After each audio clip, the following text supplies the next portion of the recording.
Hey, today I'm going to be making a sourdough that I've wanted to make for quite some time. It's going to be incorporating some spiced Italian-style preserved olives that my lovely mother-in-law made for me, and then also some hard cheese. I have no idea how it's going to turn out, but we're going to find out. Now, just to start off with making this, it's going to be a 500-gram loaf, and I've got, it's going to be 75% just unbleached all-purpose flour, and then 25% whole wheat flour, which I had mixed up in here.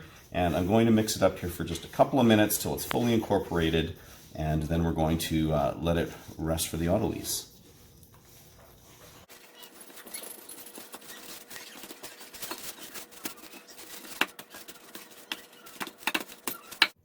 Okay, so my leaven is ready to rock here. Nice and pillowy, good to go. If you want to check out my video on how I like to do that, absolutely do so. So to this, I'm going to add 125 grams of that leaven, so that'll be 25%. And I'm just going to mix it in for a few minutes until it's fully incorporated. So I'm just wrapping that up there. And yeah, nicely incorporated. I'm going to let this sit for half an hour, then we'll be adding the salt and the olives and possibly the cheese, we'll see.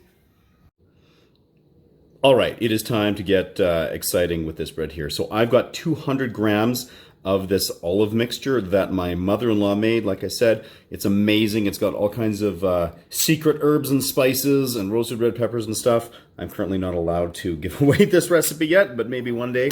You can see it came out of this liter jar here of awesomeness. So I did try to scoop off a lot of the oil. So if you're trying to make something similar, these were preserved in oil.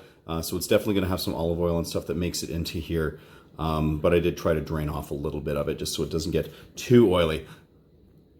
So at this phase here, I'm also adding in 1.8% salt, which is 9 grams. I actually already threw it in there and started to mix it and then realized what I was doing. So now it is time to add these olives. So this is 200 grams, which is 40% based on that 500 grams weight. I'm going to leave some of that oil just kind of remaining in the dish here rather than get it all in. And just wetting my hands with some water. We'll start to mix this up. I imagine this is going to get a little hectic here. Already lost an olive. Okay. So I'm just kind of folding them in here. I'm actually kind of glad that I mixed in that salt for a minute or so first. That way I'm not super worried about just trying to get the salt mixed all the way through. I can do this folding here with the olives, get that stuff mixed in, and hopefully after a half-hour wait time here, it will kind of come together a little bit better, and we will be able to do a stretch and fold. So, yeah, something like, whatever. I'll mix it just a little bit more here. I'm making this all up as I go. All right, perfect. So I'm just going to let it sit like that, and then we'll come back and see what it does here in 30 minutes. All right, so after that 30 minutes, let's see how it is here. I just want to do stretch and fold on it.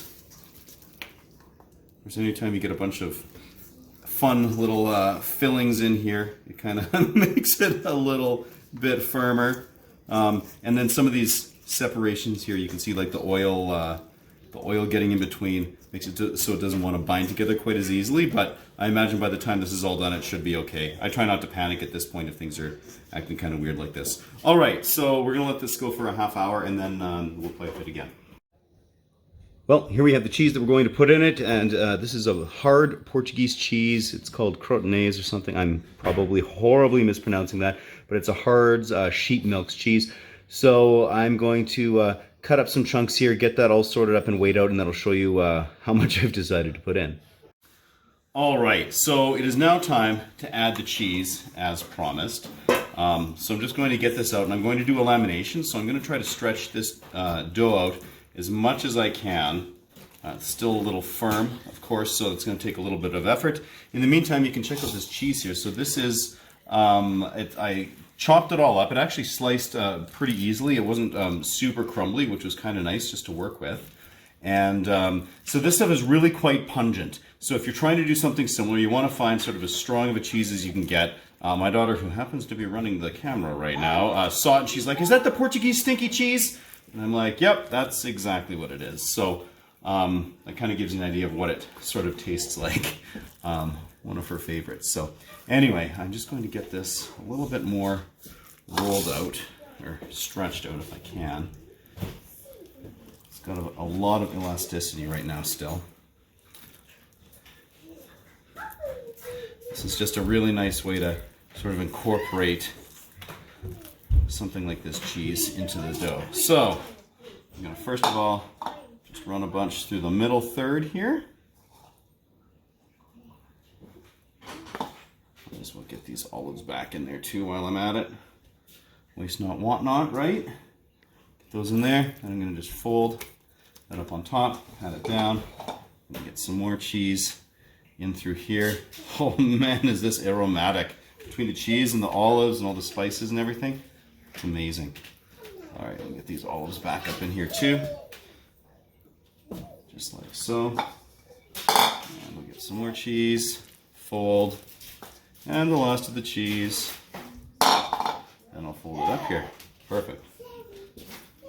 Just like that. Then everything goes back into the bowl and cover it up and give it a half hour, and then I'll probably try a coil fold on it. All right, so you know what? I'm not sure how this is going to quite coil fold, and I don't want to stretch and fold it too much at this point. So I'm actually just going to kind of roll it like this, sort of imitating what I would be doing with a coil fold, and just kind of tightening it up just a little bit like this. And I'm going to set it there. I'm going to check it out in another half hour. If I have to do the same kind of, just kind of strengthening of it, I will. All right, so after 3 of those kind of like tucking around pseudo coil fold moves, I let it sit for about 45 minutes, and now I'm going to get it out and just sort of give it a pre-shape here. Just gonna need a little bit more flour. It's a little slick, there's still some oil kicking around here, but able to get this shaped up, which is awesome.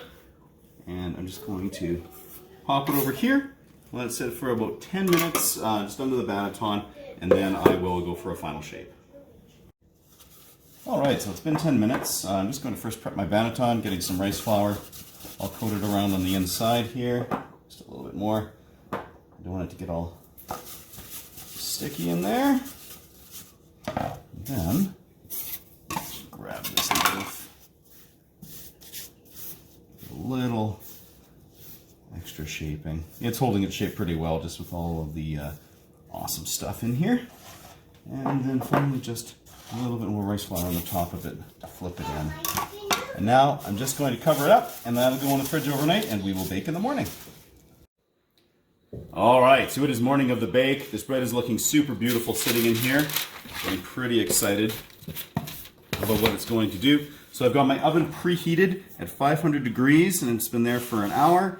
So I'm just going to go ahead and score this loaf. When you are doing this with all this fun, all these additives in here, the olives and the cheese and stuff like that, it can be a little tricky trying to score, but I managed to pull that off. That's awesome. Lots of rice flour on here already.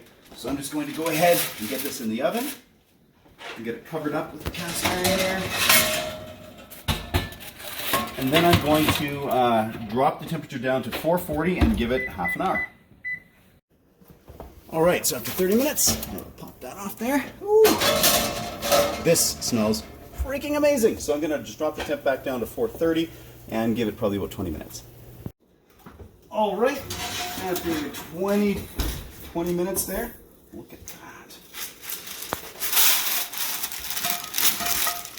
That is looking and smelling super cheesy. Lots of olive stuff going on. I'm going to let it cool down here, and then we will crack into it. Okay, it's time to slice into this bad boy.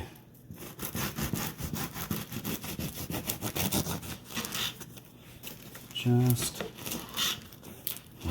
like that. Oh, there we go. Amazing. Look at that. Big chunks of that beautiful cheese. We've got the olives. Oh, beautiful crumb. Fantastic spring. This really deserves a taste. So this bread, the acidity, the saltiness of those olives, the saltiness of the cheese, the funk of the cheese, nice and moist, crispy, beautiful spring, super fantastic. Absolutely love it. So this here was an amazing experiment that will absolutely be repeated, and it's super easy just to substitute different olives or a different cheese, anything like that, and achieve a very similar result. So, till next time, keep her at 11.